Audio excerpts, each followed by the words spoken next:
This part of the Scott Horton Show is sponsored by Audible.com. And right now, if you go to audibletrial.com/Scott Horton Show, you can get your first audiobook for free. Of course, I'm recommending Michael Swanson's book, The War State, The Cold War Origins of the Military-Industrial Complex and the Power Elite. Maybe you've already bought The War State in paperback, but you just can't find the time to read it. Well, now you can listen while you're out marching around. Get the free audiobook of The War State by Michael Swanson, produced by Listen and Think Audio at audibletrial.com/Scott Horton Show. All right, so good. We do have a guest today, and it's our good friend Ray McGovern. He's a former CIA analyst for 27 years, even was the morning briefer for George H.W. Bush when he was the vice president in the Reagan years. And he's the co-founder of Veteran Intelligence Professionals for Sanity, and he writes mostly for consortiumnews.com. consortiumnews.com, and you can also find his collected works and his TV and radio interviews and everything else at raymcgovern.com. Welcome back to the show, Ray. How are you doing? Thank you, Seth. Doing well. Good. Very happy to talk to you again. And so it occurred to me that something that the American people don't know but should know is that a lot of anti-American terrorism directed at the United States is based on American support for Israel, and to be more specific, not Israel's existence and being a nice guy and minding their own business all the time, but being Jewish and therefore the victims of anti-Semitism, that kind of thing, but Israel's crimes that they commit against the people of Palestine, the people of southern Lebanon especially, and how that blows back on us and why that blows back on us. And I know that this is something that you've written quite a bit about in the past, so I was just wondering if you could give us your take here. Well, it's a very timely question, Scott. As you know, the U.S. is pretty much the only country, maybe by now we're roped in Fiji and one or the other two island nations there in the Pacific, supports Israel here, and the normal reaction is always, well, they have a right to defend themselves, as though there's an equivalence between Israeli power and the rockets that come from Gaza. Key point being, no rocket came from Gaza until after the Israelis started taking advantage of these three young people whom they knew were killed weeks before they admitted it, weeks before they told their parents, so that they could whip up this anger, this hysteria in the meantime, and now they're wreaking, quote, vengeance, end quote, on Gaza. Every 3, 5, 7 years, it's Israeli policy to, quote, mow the grass in Gaza.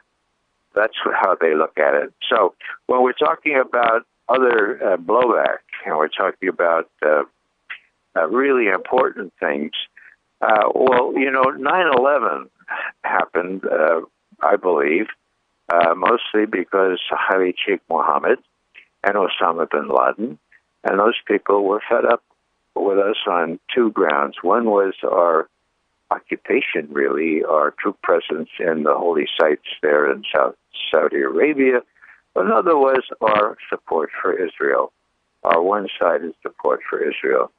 Now, when the young people were drafting this 9/11 Commission report, I could just see how it happened. I was thinking at the time, I saw in the Washington Post that they had captured Khalid Sheikh Mohammed, the mastermind behind 9/11.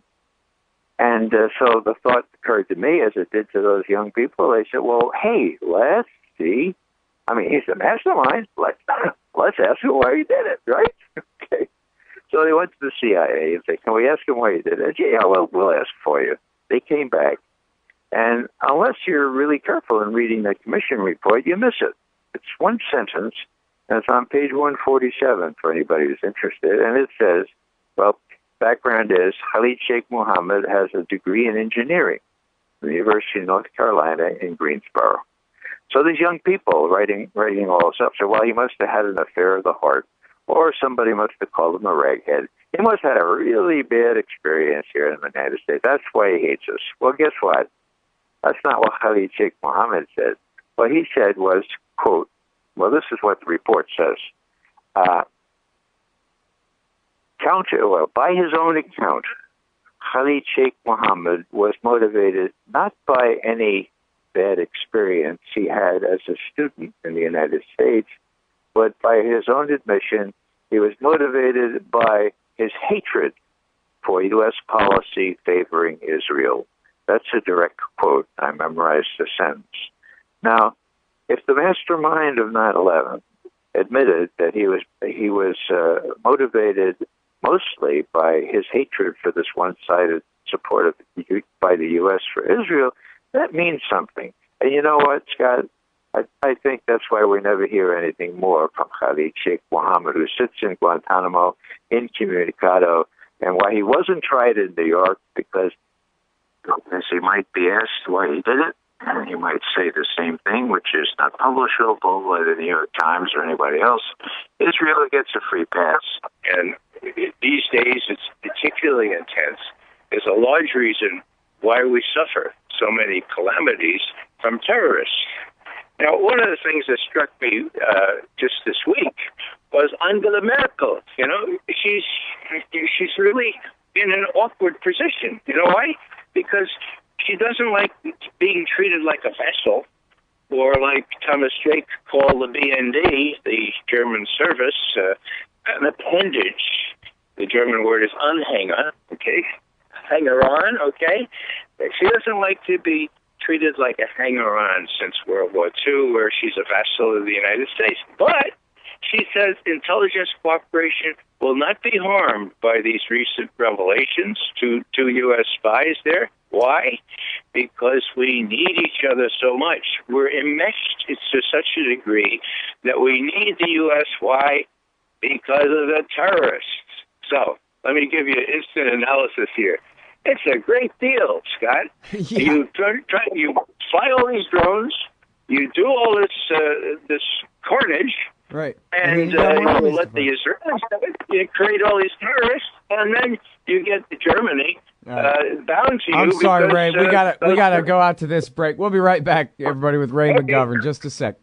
Hey, all, Scott Horton here. It's always safe to say that one should keep at least some of your savings in precious metals as a hedge against inflation. And if this economy ever does heat back up and the banks start expanding credit, rising prices could make metals a very profitable bet. Since 1977, Robertson Roberts Brokerage Inc. has been helping people buy and sell gold, silver, platinum, and palladium, and they do it well. They're fast, reliable, and trusted for more than 35 years. And they take Bitcoin. Call Robertson Roberts at 1-800-874-9760 or stop by rrbi.co. All right, y'all, I'm Scott Horton. This is my show, The Scott Horton Show. Ray McGovern's out riding around on a bus. I think I'm just assuming it sounded like a Greyhound interstate travel sort of a bus, which means he must be out on a speaking tour telling people about why they ought to be peaceniks. Is that right, Ray? Well, actually, I'm headed down to Haley Farm in Clinton, Tennessee.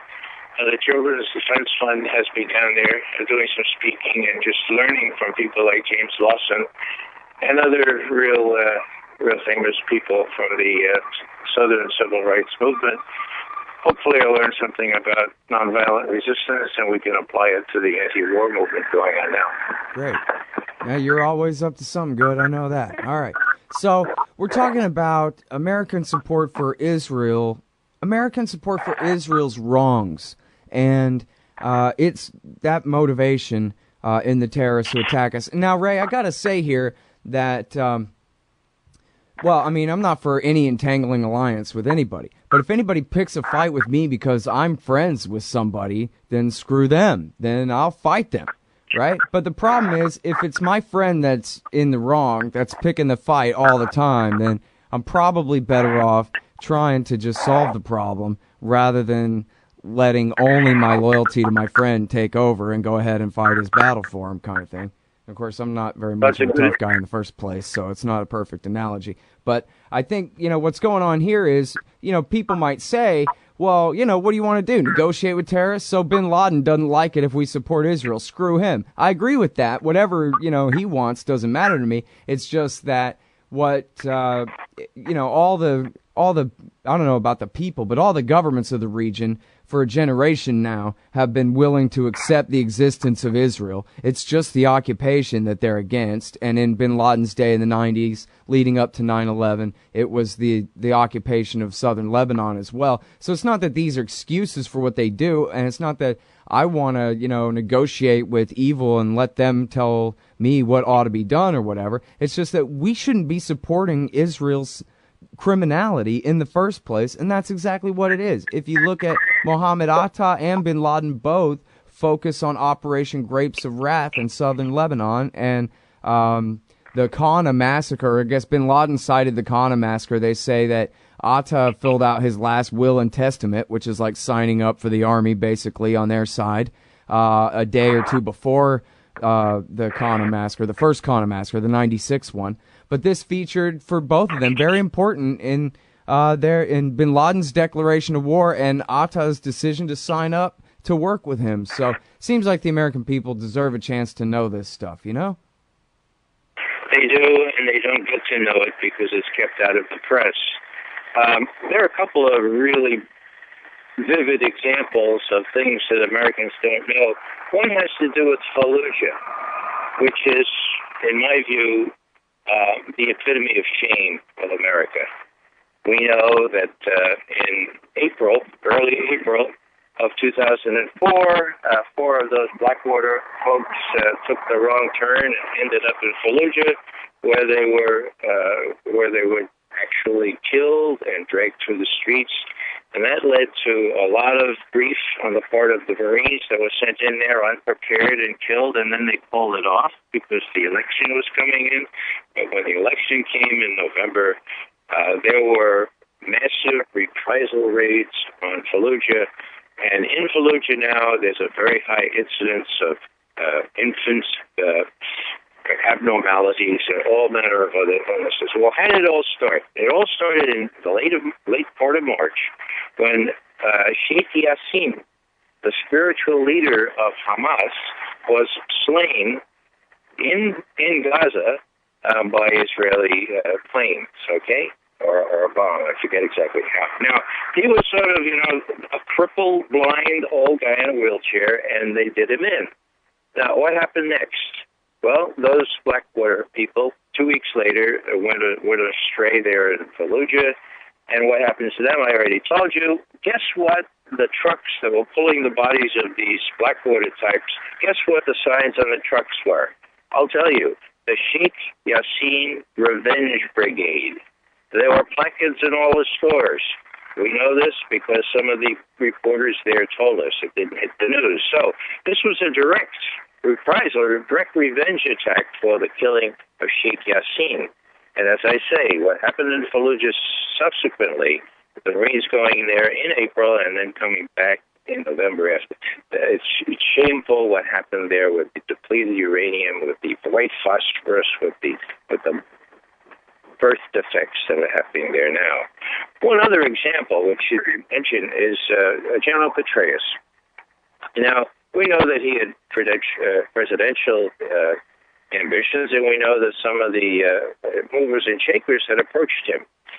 He gave a briefing to Congress, the House Armed Services Committee, and the briefing contained a paragraph in which it said the inability to solve the Israeli-Arab dispute is a direct threat to American interests in the Middle East.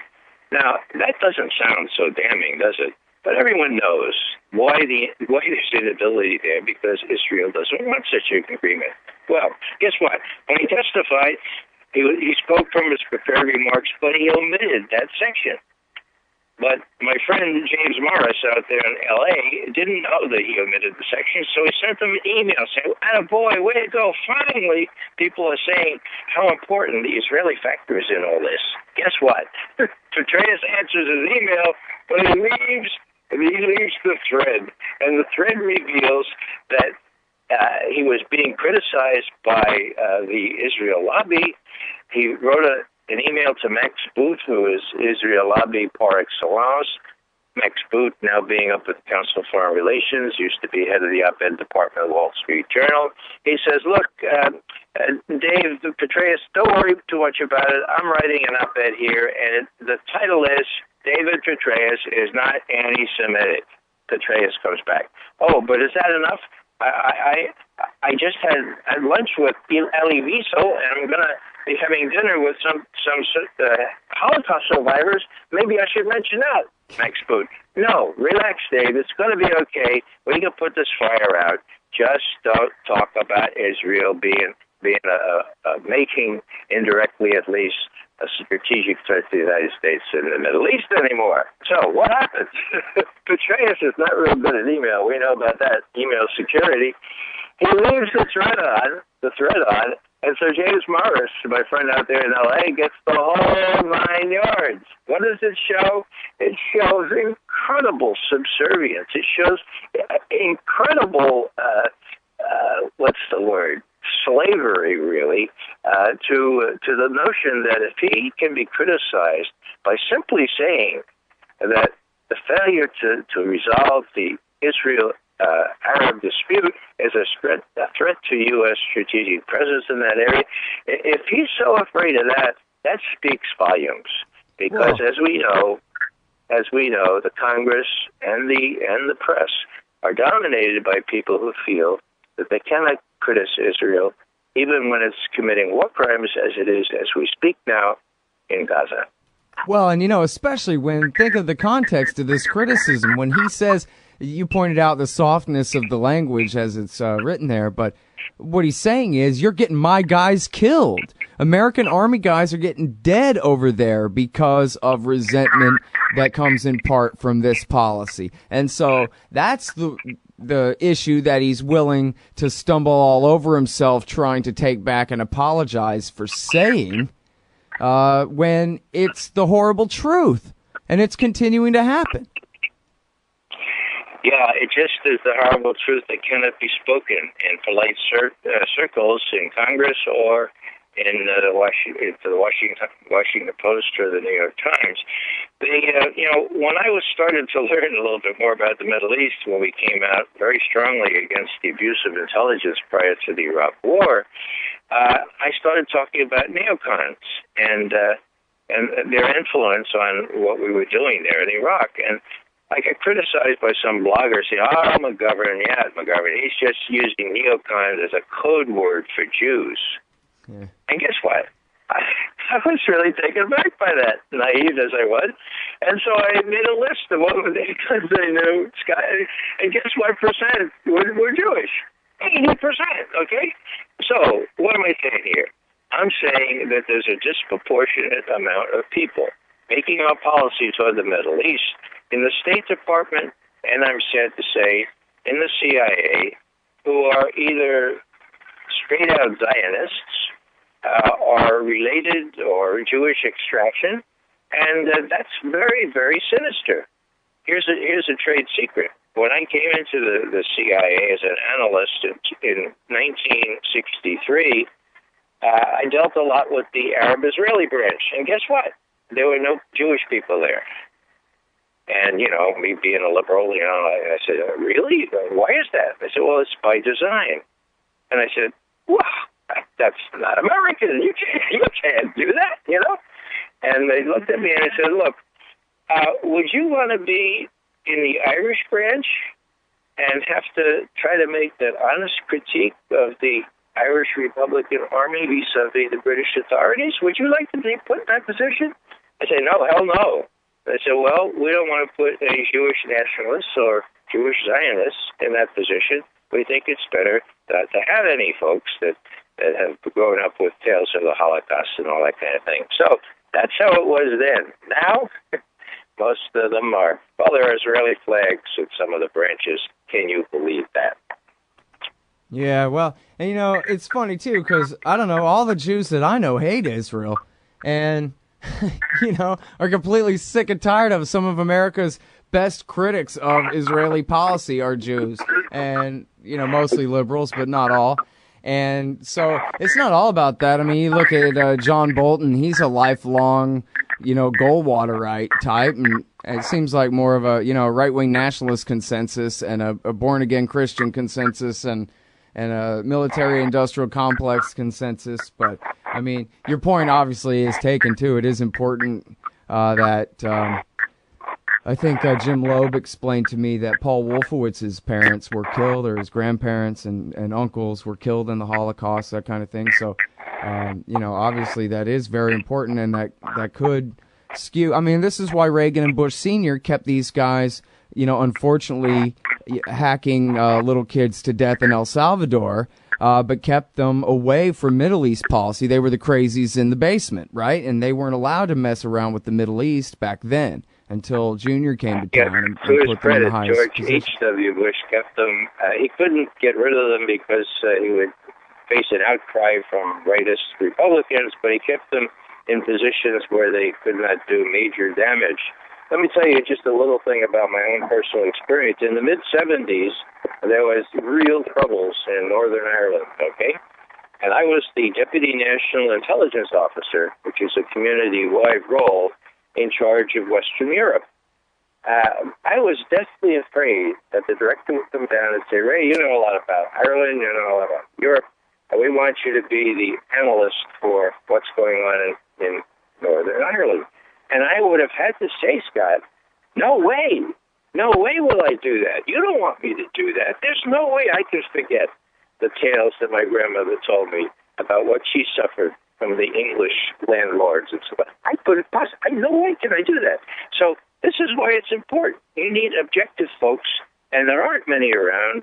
The Martin Index and all those folks, they have a pronounced pro-Israeli bias, and they're making our policy.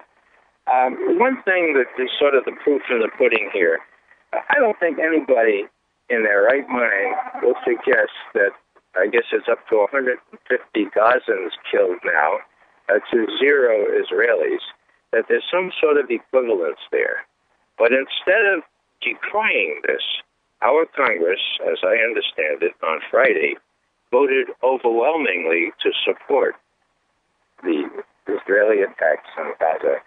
Now, there's no way to explain that other than to say that those congressmen and senators are deathly afraid that if they cross the Israel lobby, they won't get elected next time around. That is a terrible situation to be in, but that is reality, and that shows in a particularly poignant way, in a terribly, terribly poignant way, the strength of the Israel lobby. All right, thank you so much for your time, Ray. I've already kept you over time, but I sure appreciate it. Good to talk to you again. Okay, bye now. All right, so that's the great Ray McGovern. He's at consortiumnews.com and raymcgovern.com, and we run pretty much all the stuff at antiwar.com as well. And you can follow him on Twitter at Ray McGovern, and we'll be right back in a sec.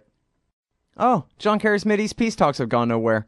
Hey, y'all, Scott Horton here for the Council for the National Interest at councilforthenationalinterest.org. U.S. military and financial support for Israel's permanent occupations of the West Bank and Gaza Strip is immoral, and it threatens national security by helping generate terrorist attacks against our country. And face it, it's bad for Israel, too. Without our unlimited support, they would have much more incentive to reach a lasting peace with their neighbors. It's past time for us to make our government stop making matters worse.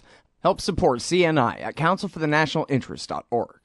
Hey, all Scott here. If you're like me, you need coffee. Lots of it. And you probably prefer it tastes good, too. Well, let me tell you about Darren's Coffee Company at darrenscoffee.com. Darren Marion is a natural entrepreneur who decided to leave his corporate job and strike out on his own, making great coffee. And Darren's Coffee is now delivering right to your door. Darren gets his beans direct from farmers around the world, all specialty, premium grade with no filler. Hey, the man just wants everyone to have a chance to taste this great coffee. Darren's Coffee. Order now at darrenscoffee.com. Use promo code Scott and save $2. darrenscoffee.com.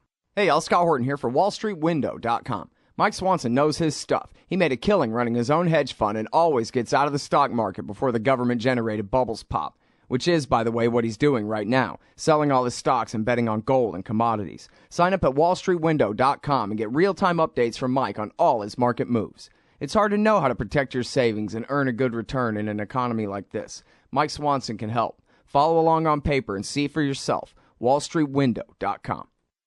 You hate government, one of them libertarian types, or maybe you just can't stand the president, gun grabbers, or warmongers. Me too. That's why I invented LibertyStickers.com. Well, Rick owns it now, and I didn't make up all of them, but still, if you're driving around and want to tell everyone else how wrong their politics are, there's only one place to go. LibertyStickers.com has got your bumper covered. Left, right, libertarian, empire, police, state, founders quote, central banking. Yes, bumper stickers about central banking. Lots of them. And, well, everything that matters. LibertyStickers.com. Everyone else's stickers suck.